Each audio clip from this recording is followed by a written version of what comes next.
Salut à toi cher humain et bienvenue sur Gaming News Planet. Aujourd'hui, 4 news.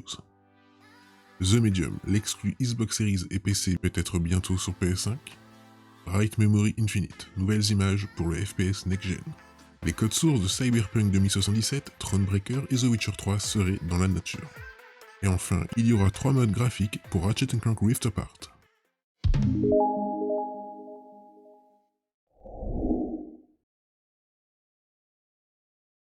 On se retrouve sur jeuxvideo.com. Sorti en tant qu'exclusivité Xbox sur PC et Xbox Series, The Medium semble confirmer son statut d'exclu temporaire et préparer son arrivée sur une autre console. Le jeu d'horreur psychologique développé par la Bloober Team pourrait bien toucher un nouveau public. Sans réussir à s'inscrire parmi les meilleurs jeux du genre, The Medium est toutefois parvenu à installer une ambiance bien particulière, portée par ce double écran. Marianne, une médium, peut en effet voir de l'autre côté, et cela s'est traduit à l'écran par une coupe en deux de l'image. L'une présente le monde réel, l'autre le monde des esprits. Le studio et Microsoft n'avaient pas été très clairs sur le statut du titre, mais l'ESRB, l'organisme américain de classification des jeux, vient de donner un premier indice. Depuis peu, The Medium est listé sur PS5 par l'organisme, ce qui confirmerait tous les bruits de couloir. Cependant, aucune date n'est avancée, et la sortie du titre sur PS5, si elle a lieu, pourrait coïncider avec celle des versions physiques promises par le studio.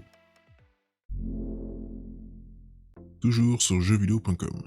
Attendu d'ici la fin de l'année sur PC et Xbox Series, puis plus tard sur PS5, le FPS next-gen dénommé Bright Memory Infinite a impressionné lors de son annonce. Le titre donnera bientôt de ses nouvelles, mais en attendant, FYQD Studio nous dévoile quelques images. Plongeant les joueurs dans un univers où deux mondes semblent coexister, Bright Memory Infinite demandera de mener l'enquête, mais surtout de se battre aux commandes d'une militaire surentraînée. Ultra nerveux dans son approche, le titre devrait se montrer le 10 juin prochain lors de l'événement Play for All, organisé par nos confrères de GameSpot. Nous devrions avoir droit à une nouvelle bande-annonce, ainsi qu'à quelques précisions concernant le gameplay, et qui sait sur la date de sortie. De nouveau toujours sur jeuxvideo.com.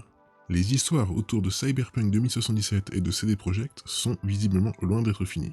Entre le lancement du jeu sur PS4 et Xbox One Fat, les nombreuses mises à jour, la réorganisation interne, les recours collectifs et le piratage des données du studio, le studio polonais a fort à faire. En début d'année, des pirates informatiques étaient parvenus à accéder aux fichiers de CD Projekt, récupérant les codes sources de Cyberpunk 2077, The Witcher 3 Wild Hunt, Gwent The Witcher Card Game, d'une version non distribuée de The Witcher 3, sûrement la version next-gen, ou encore Thronebreaker The Witcher Tales. Quelques jours plus tard, le tout était mis aux enchères avant d'être finalement attribué à un mystérieux acheteur qui avait pour condition de ne pas mettre en ligne les données. Malheureusement, à peu moins de 4 mois après les faits, une partie des codes sources semble être disponible en ligne. Selon le site Data Breaches, un groupe de pirates a fait main basse sur les codes de Cyberpunk 2077, de The Witcher 3, sa version next-gen, et Thronebreaker. Le groupe utiliserait ces données pour faire la promotion de leur site de fuite, tout en les mettant derrière un paiement de 10 000 $. Pour prouver qu'il ne s'agit pas d'une arnaque, les kits de développement de plusieurs machines auraient également été mis en ligne selon plusieurs utilisateurs de 4chan et de Resetera. Un problème de plus à gérer pour CD Projekt, qui semble toutefois progresser. Le studio a en effet annoncé hier qu'un nouveau patch est en approche pour Cyberpunk 2077 et que l'équipe était prête à passer à l'étape suivante. Et enfin, on se retrouve sur jeuxactu.com. Plus que quelques jours avant l'arrivée sur PS5 de Ratchet & Clank Rift Apart, qui s'est dévoilé à de nombreuses reprises ces derniers mois.